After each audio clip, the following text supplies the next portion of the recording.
Hi there. In this lecture, we're going to talk about how to get publicity by leveraging events. This video is brought to you by Pies Academy. And the events can be two kinds of events. It can be events that you put on or events that are put on by other people and other organizations that you can leverage and be there as like an expert speaker or something or presenter. Okay? You want to leverage both. First, let's chat about leveraging other people's events. Okay, it's easier because you don't have to organize it, you don't have to promote it, you don't have to do anything. You just show up, do your thing, talk about your stuff, and hopefully, there will be people who in the audience who will be interested. And the idea of events, right, is that if you present at good events, at some point, journalists will either be in the audience, okay, covering that event, which means they're going to talk about you. Or if the event is really cool, it might just get press on its own. And I'll give a couple of examples how I got press a little bit later in this video. So, and I'll also show you, actually I'll show you now. So you can, and if you don't know where to look for events, you're not sure, definitely do your own research and look into it. But I want to give you one good example of meetup.com. I don't know if you know this website. It's a popular website. I have it open. It's meetup.com, meetup.com. It's free for you to use and browse. I mean, if you want to organize your own events, you have to pay. But if you want to look at other people's events and join those, that's free. So here's what you do. Like, let's say I'm in the mobile app business. I created some mobile apps. Let's say that I search for mobile apps, right? And 10 miles radius, right? And I want to see the groups. And I just search, and it shows me all these groups. All these groups, NYC apps, NYC blah, blah, blah. Like, I'm around NYC. That's why it's showing me that. So let's see. Okay, NYC app startups. And you see that they have an organizer right here. And I'll actually make this a little bigger for you guys. So they have an organizer right there. All you do is read what kind of events they have, like what the themes are typically.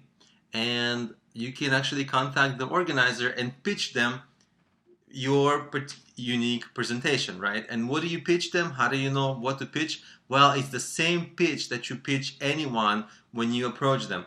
Bloggers, podcasters, whenever you try to get publicity, you kind of make that cold pitch, right?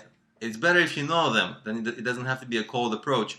But, obviously what you want to do is make it so interesting that they're going to be like, wow, this is a cool thing for my audience, right? You got to get that reaction out of them. And of course, you already know how to do that because other lectures in this course talk about that. So, I mean, that would be a whole thing in itself. I may just add another lecture later, but on this, just because it's such an important topic. But essentially, you know how to pitch your unique value proposition, and you got to get them excited, or at least you got to come up with that, and then you can use it over and over on people like meetup organizers and all kinds of other people that you approach.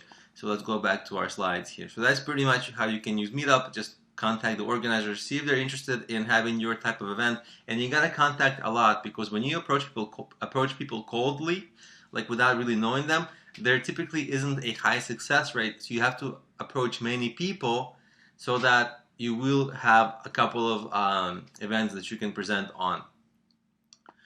Okay, and of course a lot really depends on the pitch. How good is it going to be for the audience, right? So that's other people's events. The good thing about them is that they already have an existing audience. You don't need to promote it. You don't need to organize it. You just show up and talk, right? But it's hard to get on them. And sometimes you just run out of events that you did, right? Sometimes you just run out of groups to pitch. And then it's a good idea to kind of talk about your own events. Think about what you can do for your own events, right? Same issue, right? You basically, journalists might be in the audience and they might talk about you. But, your own events can also give you your own revenue.